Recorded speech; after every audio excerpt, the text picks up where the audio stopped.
తాకట్టులో ఉన్న బంగారాన్ని విడిపించి ఆ రోజున్న మార్కెట్ ధర కట్టి మిగిలిన డబ్బును మీకు అందిస్తుంది ఎస్వీఎస్ గోల్డ్.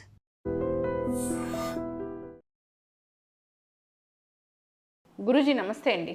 సూర్యోస్మితలే. రథసప్తమి సండే అంటే సండే రథసప్తమి రావడానికి ఏమైనా ప్రత్యేకమైన కారణం ఉంటుందా? అదే ప్రత్యేకమైన రోజా? ఎట్లా జరుపుకోవాలి రథసప్తమి? సండే సప్తమి వస్తే దాన్ని భాను సప్తమి అంటారు. అంటే మామూలుగా రెగ్యులర్గా ప్రతి నెల వస్తుంది. కానీ ఇది రథసప్తమి. ఇది కేవలం మాఘమాసంలో వస్తుంది. మాఘమాసానికి ఉన్నటువంటి ప్రత్యేకత ఇది.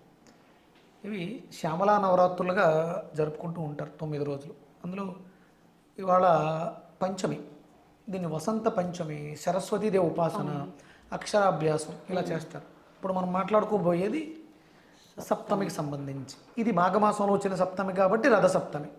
అంటే ప్రతి నెలలో కూడా మనకి సప్తమి వస్తుంది. దాన్ని మనం పెద్దగా ప్రాచుర్యంలోకి తీసుకురాం. ఒకవేళ ఆ సప్తమి రోజే ఆదివారం వస్తే మాత్రం భాను సప్తమిగా సూర్య ఉపాసనలో ఉన్న వాళ్ళకి పండగ. ఇప్పుడు నా జీవితం 2013లో మొదలుపెట్టాను ఈ సూర్య ఉపాసన అనేది. అంటే సుమారు 12 ఏళ్ళు పూర్తవుతుంది సూర్య ఉపాసనలో. ఈ మాఘమాసం అనగానే విశేషంగా మేము ఇంతకుముందు చేసేది,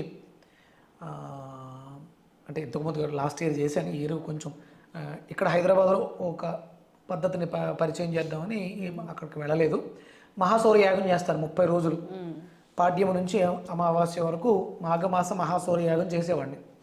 4 ఏళ్ళు చేశాను, ఇది 5వ ఏడు నేను సన్ స్పిరిచువల్ సొసైటీ పెట్టి. ఇప్పుడు ఈ సంవత్సరం దీన్ని హైదరాబాద్కి, అంటే ఆంధ్రాలో మాఘమాసం అనగానే సూర్య ఉపాసన, ఈ ఉపవాసాలు ఉండడం, మాఘ స్నానాలు, మాఘమాసపు ఉపవాసాలు బాగా చేస్తారు. మనకి అంత ప్రాచుర్యం మనకు తెలంగాణలో ఇక్కడ ఉన్నటువంటి ఆచార సాంప్రదాయాలు వేరు. ఇక్కడ అంతా కూడా మనం గ్రామ దేవతలకి బతుకమ్మలు ఇవి బాగా చేస్తారు. ఇక్కడ సాంప్రదాయం అంటే ఇంతకు ముందు ఇక్కడ కూడా ఉండేది. ఎక్కడైనా ఎవరైనా సరే యావత్ ప్రపంచము ఒక్క సూర్యుడి మీద ఆధారపడే జీవనాన్ని సాగిస్తుంది. ఈ బ్రిటిషర్స్ వచ్చిన తర్వాత భారతదేశంలో ఈ సూర్యోపాసనలు తగ్గిపోయినాయి. భారతీయుల యొక్క పూర్తి శక్తి సూర్యోపాసనే. కనపడే దైవం ఒక్క సూర్యుడే. ఇక మిగతావన్నీ కూడా మనకు కనపడవు, అవి ఉన్నాయి, కేవలం అది నమ్మకం మాత్రమే. కానీ ఇది నమ్మకం కాదు, ప్రమాణం. సూర్యుడు ఉన్నాడు కనిపిస్తున్నాడుగా. సూర్యుడు దేవుడా అంటే మనకు ప్రాణాన్ని ఇస్తున్నాడు, మనం తిన్నదాన్ని అరిగిస్తున్నాడు, మనం తినడానికి కావలసిన పదార్థాన్ని పుట్టిస్తున్నాడు. అందుకని ఆయన బ్రహ్మగా ఉన్నాడు, ఆయనే భగవంతుడు. నమ్మి తీరాలి. అది హిందువా, ముస్లిమా, క్రైస్తవుడా, బౌద్ధుల, జైనుల ఇవన్నీ కాదు.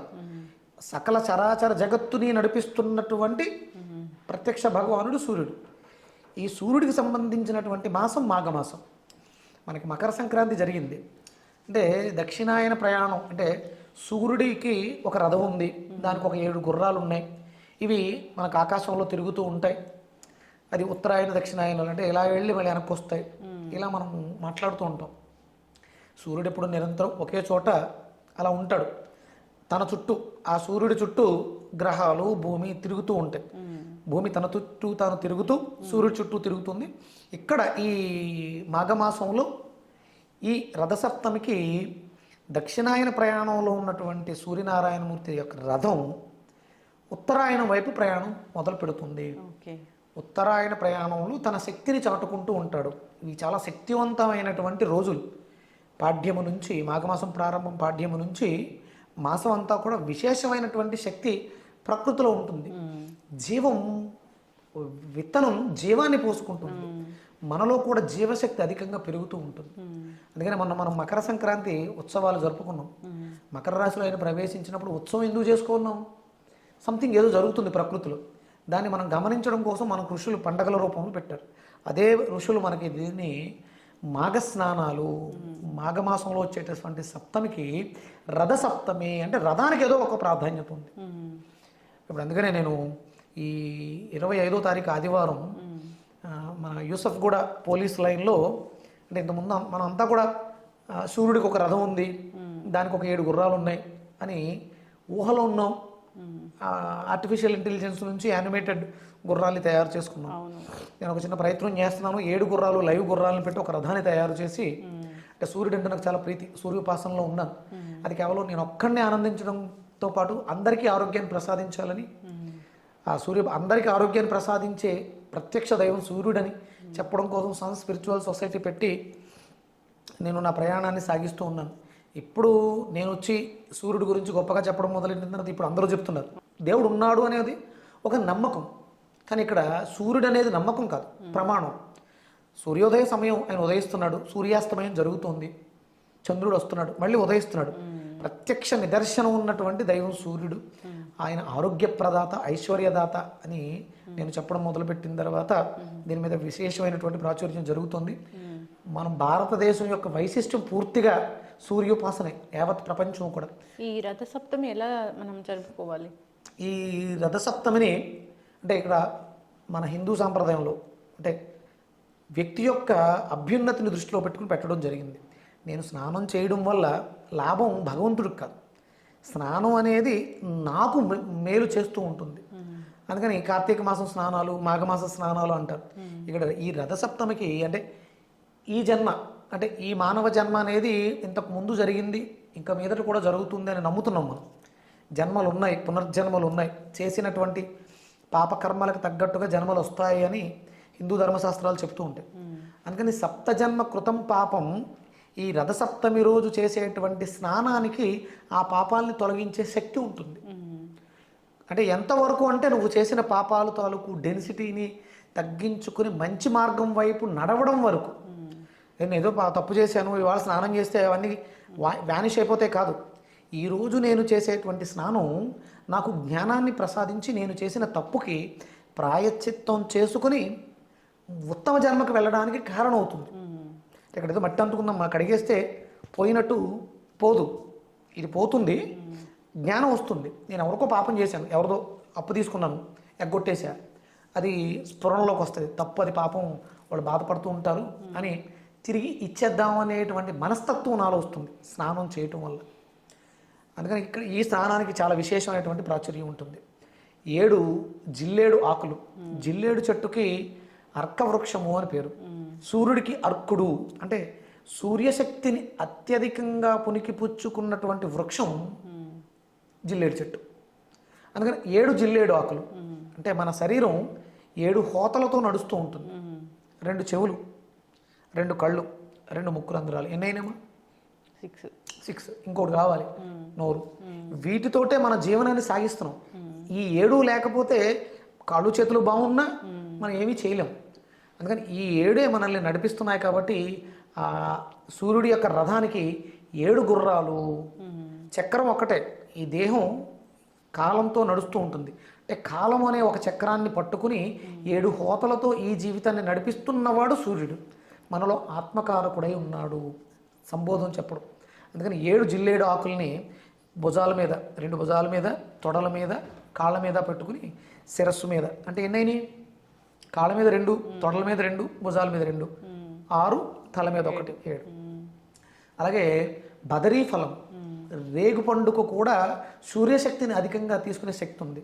మీకు అలవాటు ఉందో లేదో తెలియదు, భోజనం తర్వాత రేగొడియం తింటారు, అరుగుదల పెరుగుద్దని. అంటే ఈ మాసంలో మనకి రేగుపళ్ళు ఇప్పుడే వస్తాయి. మనం మకర సంక్రాంతికి భోగి రోజు భోగిపళ్ళు పోసిన చిన్నపిల్లలకి, ఎందుకంటే వాళ్ళలో ఆ సూర్యశక్తి పెరుగుద్ది కాబట్టి శిరస్సు మీద పోస్తారు, శిరస్సులోంచి ఆ శక్తి అంతా లోపలికి వెళ్తుందని. ఈ రథసప్తమి రోజు కూడా ఈ జిల్లేడాకులతో పాటు అంటే జిల్లేడాకు కోస్తే డొప్పలా తయారవుతుంది, దాంట్లో ఆ రేగు పండును కూడా పెడతారు. ఇంకా అవకాశం ఉంటే మోదుగాకు కూడా, మోదుగులో చంద్రశక్తి అధికంగా ఉంటుంది. అందుకని ఒక మోదుగాకును పెట్టుకుని, అంటే 7 జిల్లేడాకులు పెట్టుకుని ఒక మోదుగాకుని శిరస్సు మీద పెట్టుకుని 7 రేగుపళ్ళు లేదా 2 రేగుపళ్ళు మనం ఒంటి మీద పెట్టుకుని ఒక మంత్రాన్ని చదువుతూ స్నానాన్ని ఆచరిస్తాం. మంత్రాలు చదవటం రాదు, సూర్యనారాయణాయ సూర్యనారాయణాయ అంటూ 7 సార్లు అనుకుని శుభ్రంగా ప్రశాంతంగా కూర్చుని స్నానం చేయాలి. సాధారణంగా కూర్చుని స్నానం చేసేది ఎక్కువ ఆడవాళ్ళు చేస్తారు, స్టూల్ వేసుకుని. మగవాళ్ళు కూడా ఇక్కడ అంటే సంకల్ప స్నానం అంటారు దీన్ని. 7 జన్మలుగా నేను తెలుసో తెలియకో చేసినటువంటి పాపాలన్నింటినీ ప్రక్షాళన చేసి నన్ను జ్ఞాన మార్గం వైపు నడిపించు సూర్యదేవ అని నమస్కారం చేసుకుని నీళ్ళలో కొంచెం పసుపు, వీలైతే జవ్వాదు, సుగంధ ద్రవ్యాలు కలుపుకుని శిరస్సు మించి స్నానం చేస్తారు. స్నానం అయిపోయిన తర్వాత ఆడవాళ్ళందరూ ఆవు పిడకలను పెట్టుకుని తయారు చేస్తారు పొయ్యిలాగా. దాని మీద కొత్త కుండ కానీ కొత్త పాత్ర కానీ పెట్టి దానికి పసుపు రాసి బొట్టు పెట్టి ఆవు పాలు పోస్తారు. ఆవు పాలు పొంగిన తర్వాత దాంట్లో కొంచెం 7 గుప్పెళ్ళ బియ్యం వేసి బాగా ఉడికిన తర్వాత దాంట్లో బెల్లం వేస్తారు. ఒక చెరుకు గెడతో దాన్ని బాగా కలియబెడతారు. చెరుకు గెడతో బాగా తయారవుతుంది. ఈ లోపల ఇది తయారయ్యే లోపల చిక్కుడు కాయలు, అంటే ఆ షేపు చిక్కుడుకాయల్లో కూడా సూర్యశక్తి అధికంగా ఉంటుంది. చిక్కుడుకాయలతో రథాన్ని తయారు చేస్తారు. చిక్కుడు ఆకులతో దాన్ని అలంకరిస్తారు. ఇదంతా కూడా సూర్యోదయ సమయంలో జరుగుతూ ఉంటుందన్నమాట. అదే చిక్కుడు ఆకులు ఇక్కడ ఆవు పిడకల మీద ఉండినటువంటి పరమాన్నాన్ని చిక్కుడు ఆకుల్లో వేసి భగవంతుడికి నివేదన చేస్తారు. ఆదిత్య హృదయాన్ని, అగస్త్యుడు మనకి ఇచ్చినటువంటి ఆదిత్య హృదయాన్ని 3 సార్లు పారాయణం చేస్తారు. ఆ పారాయణం పూర్తయిన తర్వాత స్వామికి నివేదన చేసినటువంటి ఆ పరమాన్నాన్ని, ప్రసాదంగా స్వీకరిస్తారు. దీనివల్ల మన శరీరాన్ని అంటిపెట్టుకుని పీడిస్తున్నటువంటి 7 జన్మల పాపాల తాలూకు రోగాలు పోతాయి. ఇది రథసప్తమి యొక్క విశిష్టత. దీన్ని నేను పురస్కరించుకొని మన యూసఫ్గూడ పోలీస్ గ్రౌండ్స్లో ఉదయం 7 గంటల నుంచి సాయంత్రం 8 గంటల వరకు ఈ రథసప్తమి ఉత్సవాలు చేస్తున్నాం. 7 గుర్రాలని, అంటే మనం విన్నాం, చూడలేదు కదా, 7 గుర్రాలని ఒక రథానికి అలంకరించి స్వామివారిని దాని మీద కూర్చోబెట్టి 200 మంది పోలీసులతో సూర్య నమస్కారాలు చేయిస్తున్నాం పోలీస్ గ్రౌండ్స్లో. ఇదంతా కూడా రథసప్తమి ఆదివారం 25వ తారీఖు జనవరి హైదరాబాదులో యూసఫ్గూడలో జరుగుతుంది. ఇది అంటే కేవలం హైదరాబాద్లో జరగాలి కాదు, ఇది అంతటా జరగాలి, అందరూ చేయాలి. ఇప్పుడు ఉన్నటువంటి అనారోగ్య సమస్యలు అందరికీ ఉన్నాయి, అందరినీ పట్టి పీడిస్తున్నాయి. అరుగుదల, ఇండైజెషన్ ప్రాబ్లం చాలా ఎక్కువగా ఉంది.